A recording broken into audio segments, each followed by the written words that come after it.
we were invited to visit, to sing on some of the songs, and it was a great privilege, and it was great fun as well to see where they work and how they work, and where George Martin was sitting in the big control room and this vast studio where they would be recording, and Ringo would be in a little booth with his drum kit, and yeah, it was great fun. It's funny, but when you mentioned about that not taking, really, it was a workplace. We forget it's like going into the office in a sense. Though they were very creative, it was a place where they went to work. Yes. Not to hang out. Exactly. It's funny, a friend of mine worked at the record company. We were doing the Rolling Stones at one time, and he asked Mick Jagger when they were on the concert, is Jerry Hall with you? And Mick Jagger just looked at him and said, do you take your wife to work every day? Yes. Do you remember George bringing cassettes or tapes home after recording sessions when he wanted to listen to something? Oh yes. He would every night after recording bring something back. That must have been exciting. It was exciting. And especially to hear so many of those songs that we all know and love so much now, to hear them in their raw state, before all the other instruments would be put on. So I'd sort of listen to them like kind of, I don't know, like baking a cake, just hearing all the different ingredients going into one song, for example, like, I don't know. It must have been fascinating. Did George like being on his own when he was writing, or did he like bouncing ideas and say, play something and then get a reaction from you? Well, sometimes he'd get a bit lost with lyrics or rhyming one word with another, and then he'd ask me, of course I'm useless, hopeless.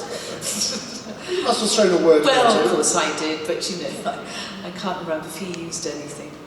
That must have been, he was trying so hard because, of course, that big shadow of John and Paul all the time, writing hundreds of songs all the time, but was George very conscious of that, wasn't he? Yes, he was, because I think John and Paul, as two very, very creative people, were quite a sort of force to be reckoned with for George, because they were clearly so creative, either on their own writing songs or together. And I think George felt a bit sort of pushed out in the cold, because he would be writing lots of songs, but it was a bit of a struggle to get John and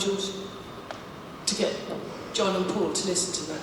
Yeah, it's funny, and of course George Martin has said in recent years that he regrets that he didn't spend more time on George's songs earlier on, and that I think John and Paul, George Martin was sort of in awe of John and Paul, and John and Paul were in awe of John and Paul, and they weren't aware of how George's songwriting was getting better and better, no. And that became something that was really emerging. We're going to, because we were here for 3 days, I think we're coming to a point where we'll come to a natural conclusion, because, of course, something changes about 1966, 67, and and you have a huge part to play in that, which we'll talk about on our next chat. But to sum up this particular one, which has been fascinating here, because you've talked about things that aren't in your book, and you've talked about things that are really, really helpful for us to get an insight into the way that world was in those days. Looking back on that earlier period, as distinct from the very exciting later period, what comes into your mind most? Was it how innocent those days were, or was it how fast everything moved? What's the overwhelming one thing that you look back on and say, gosh, that's the moment, that's the type of memory I take from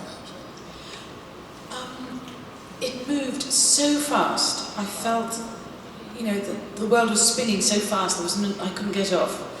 But also such incredibly wonderful things were happening.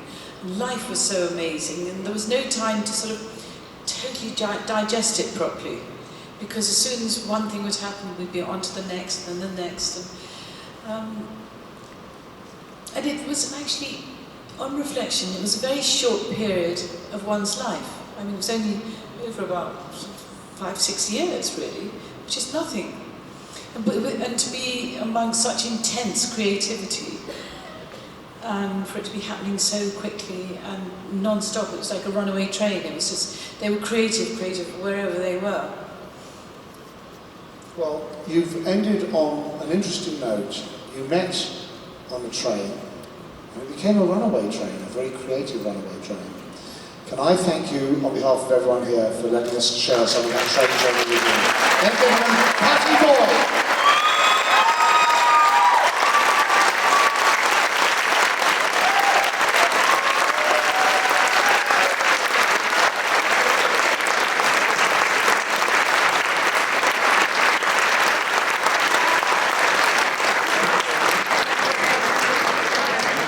Pattie will be signing her book, and you'll get a chance to meet Pattie in Ballroom B over there on that side.